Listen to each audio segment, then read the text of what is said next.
Hello everybody, this is BC Game Time, and it is time to play the Stanley Parable. Now, I left off at basically seeing a giant hole, which I am going to jump down.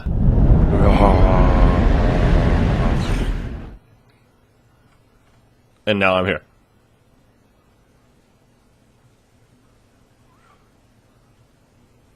And I guess the narrator just decided that I was a jerk and didn't want to talk to me. Ooh, what's this? Table thingies. I'm gonna go, don't jump off that. Okay. What the heck is this? It's so dark. I'm really not sure where to go. I go this way? I'll go this way? I'm just going to jump off. Oh, that's probably not good. Oh, hang on. I see something coming.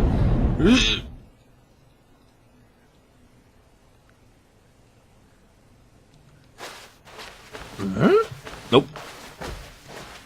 What? Oh, that's where I fell. Wait a minute. Okay, whatever. That's. I'm pretty sure that's where I fell from. Okay. I feel like I'm really short. I don't know. Well, maybe not. Oh, I'm back by my office. Okay. Oh. Wait. Ooh, computers. Open up? No, okay, bye-bye. It's a light bulb. Yay, one light. Okay. So this is where I started, but it's just really dark. I'm not sure why. Can I do anything in here? Push on the keyboard. Oh, what the hell. Alright, what do I do? So... I wonder what he found. If what he wanted was to be the leading man in his own story, well, perhaps he's gotten it. Down in wherever he is right now. In a hole? If he's happy with his choice. Maybe. And if he's learned the heavy cost that comes with it. Maybe. He'll understand soon what I was trying to tell him. He needs me. Someone who will wrap everything up at the end, to make sense out of the chaos and the fear and the confusion. That's who I am. That is what I mean to this world. Oh, yes. You got me killed. Yes, I'll be back. One time. There's no other way. Once this ends, after it all comes to a close, then I'll be back. The end will be here soon. Very soon. I can wait. I can wait too? Okay. The end is never. The end is loading. Ah.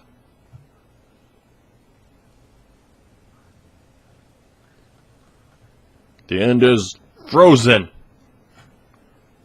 Don't really know. Anytime you'd like to load, that'd be really good. Oh, okay, it's moving. It's moving. It's going. It's going. Okay.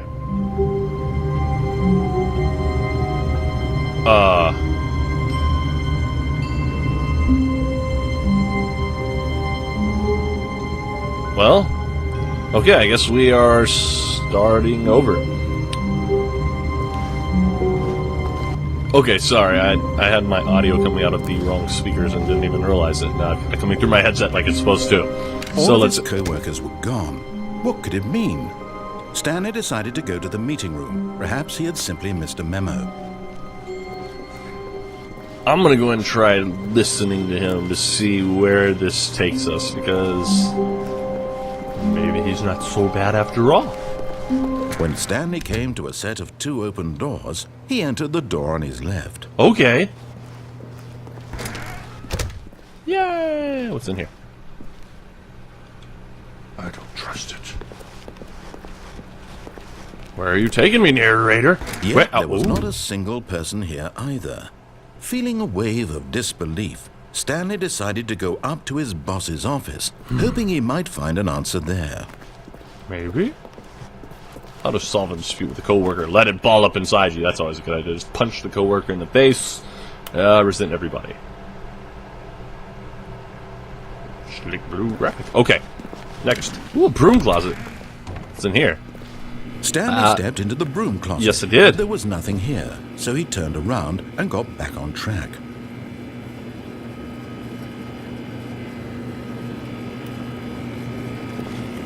There was nothing here. No choice to make, no path to follow. Just an empty broom closet. No reason to still be here. I don't know if I like the broom closet. Well, fine, whatever, let's go. Well, just go on. Coming to a staircase, Stanley walked upstairs to his boss's office. Okay. So much more fun to not listen to you. Okay. Ooh, what's this? Executive bathroom. I want to go in there. Can't go in there. I'm not playing a scary game, I forgot. Ooh, nice office. Stepping into his manager's office, Stanley was once again stunned to discover not an indication of any human life. Shocked, unraveled, Stanley wondered in disbelief who orchestrated this. What dark secret was being held from him? What he could not have known was that the keypad behind the boss's desk guarded the terrible truth that his boss had been keeping from him. And so the boss had assigned it an extra secret PIN number. What's that? 2845. But of course, Stanley couldn't possibly have known this.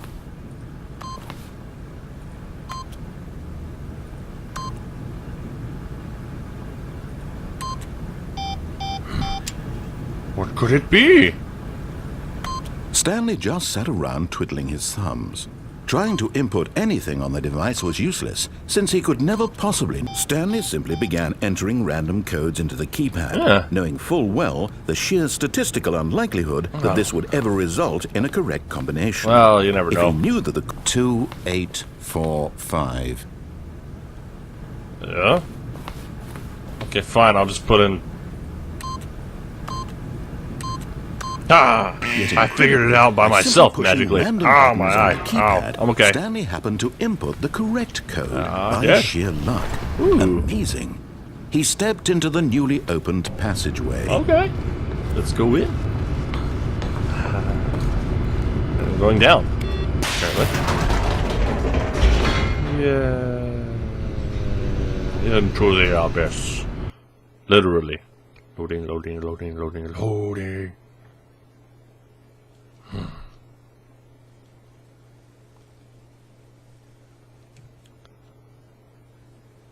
I hope this really isn't as short as it was the deeper first. into the building, Stanley realized he felt a bit peculiar.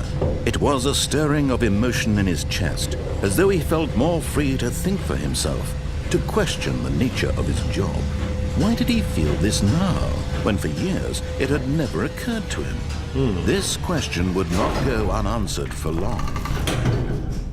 Basically, the first time, whenever this game... Okay.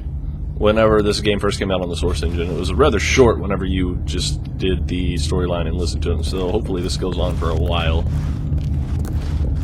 Stanley walked straight ahead through the large door that read Mind Control Facility. Escape?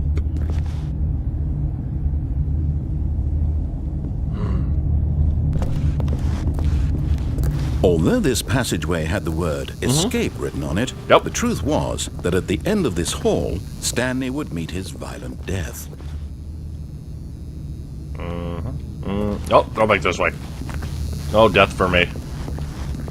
I just changed my mind. Hello, light bulb. But of course, Stanley thought better of it and realized he simply had too much to live for. Well, it's not so bad. Death was... Nope. Still on board with death?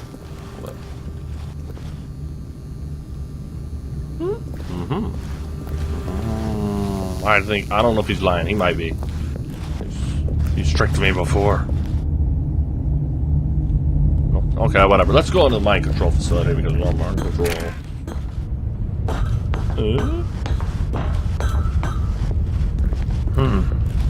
Nice bulb.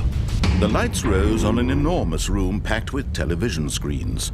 What horrible secret did this place hold? Stanley thought to himself. Did he have the strength to find out? I just might. Good narrator. Ooh, camera. Now the monitors jumped to life. Their true nature revealed. So bright. Each bore the number of an employee in the building. Stanley's co-workers. The lives of so many individuals reduced to images on a screen, and Stanley, one of them, eternally monitored in this place where freedom meant nothing. That is a lot of monitors. Let's continue. I am right there. I am right there. Wait. Oh, where'd you go? Whatever. Ooh, go up. Where are we going? This mind control facility, it was too horrible to believe. It couldn't be true.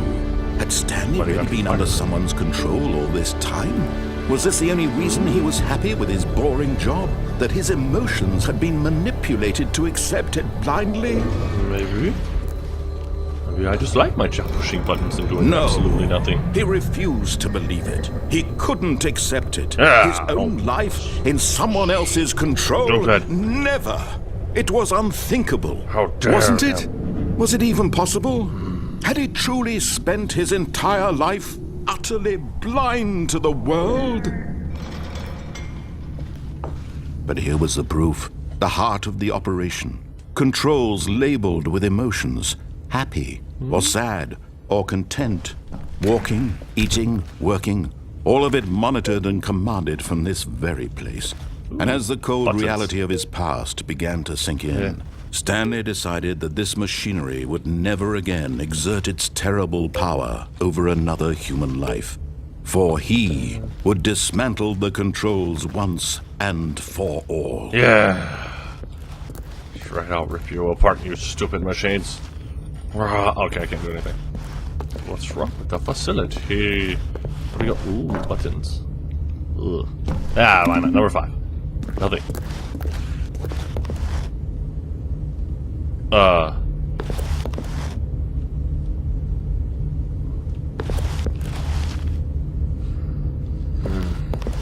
And proceed.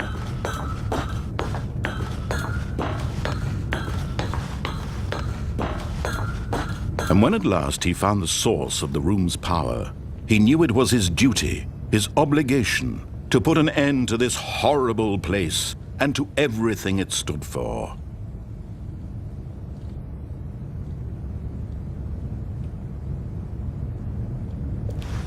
Oops! Oh, Stanley. Uh-oh. You didn't just activate the controls, did you? After no. I kept you enslaved all these years, you go and you try to take control of the machine for yourself. Is that what you wanted? Control? Yes, maybe. Oh, Stanley, I applaud your effort, I really do. But you need to understand, there's only so much that machine can do. You were supposed to let it go. Okay. Turn the controls off and leave. Okay. If you want to throw my story off track, you're going to have to do much better than that. I'm afraid you don't have nearly the power you think you do. For example, and I believe you'll find this pertinent, Stanley suddenly realized he had just initiated the network's emergency detonation system. In the event that this machine is activated without proper DNA identification, nuclear detonators are set to explode, eliminating the entire complex. How long until detonation then? Let's say 2 minutes. Ah, now this is making things a little more fun, isn't it, Stanley? It's your time to shine. You are the star. It's your story now. Shape it to your heart's desires. Oh, this is much better than what I had in mind. What a shame we have so little time left to enjoy it. Mere moments until the bomb goes off. But what precious moments each one of them is. More time to talk about you. No! About me. I will defeat you, you jerk. What all this means, I barely know where to start. No. What's that? You'd like to know where your co-workers are? Yeah, no. A moment of solace before you're obliterated. No, I want out. All right, I'm in a good mood. You're going to die anyway. No. I'll tell you exactly what happened to them. I erased them. I turned off the machine. I set you free. Of course, that was merely in this instance of the story. Sometimes when I tell it, I simply let you sit there in your office forever, no, you didn't. pushing buttons endlessly and then dying alone. Other times, I let the office sink into the ground, swallowing everyone inside, or I let it burn to a crisp. I pushed one. I have to say this, though. This version of events has been rather amusing. Watching you try to make sense of everything and take back the control wrested away from you, it's quite rich. I just hate to see it Shut up, you're mean. But I'm sure whatever I come up with on the next go-around will be even better. My goodness, only 34 seconds left. No. But I'm enjoying this so much. You know what? To hell with it. I'm going to put some extra time on the clock. Why not? You're a jerk. These are precious additional seconds, Stanley. Time doesn't grow on trees. I don't know what to Dear me, do. what's the matter, Stanley? Is it that you have no idea where you're going or what you're supposed to be doing right Yes. now? But Or you're did you not just gonna- assume when you saw that timer that something in this room was capable of turning it off? I mean, look at you. Running from button to button, screen to screen, clicking on every little thing in this room. These numbered buttons, no, these colored ones. Or maybe this big red button. Or this door. Everything, anything, something here will save me. Yeah? Why would you think that, Stanley? That this video game can be beaten? Won? Sold? Do you have any idea what your purpose in this place is? No. Stanley, You're a jerk. you're in for quite a disappointment. But here's a spoiler for you. That timer isn't a catalyst to keep the action moving along. It's just seconds ticking away to your death. You're only still playing instead of watching a cutscene because I want to watch you for every moment that you're powerless. To see you made humble. This is not a challenge. It's a tragedy. You wanted to control this world, that's fine. But I'm going to destroy it first, so you can't. Take a look at the clock, Stanley. That's 30 seconds you have left to struggle. Oh, no, 30 no. seconds until a big boom and then nothing. No, you can't kill me. You can't kill me. No. Blown to pieces. Would you cling desperately to your frail life? Or would you die peacefully? Another choice. Make it count. Or don't. It's all the same to me. All a part of the joke. And believe me, I will be laughing at every second of your inevitable life from the moment we fade in until the moment I say, happily ever up.